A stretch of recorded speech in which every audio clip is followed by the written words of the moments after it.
So sa ngayon, ito yung hitsura ng ating mga imported na langka.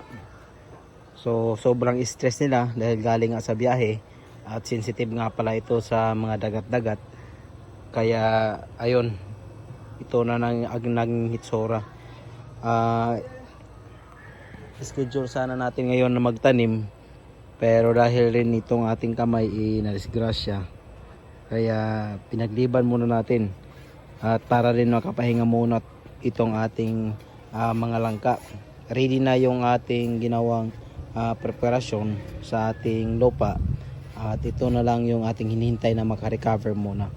Kailangan muna ito makarecover para naman pagtanim hindi na ma-stress, hindi na stress sa pagtanim, para tuloy-tuloy na yung kanilang paglaki.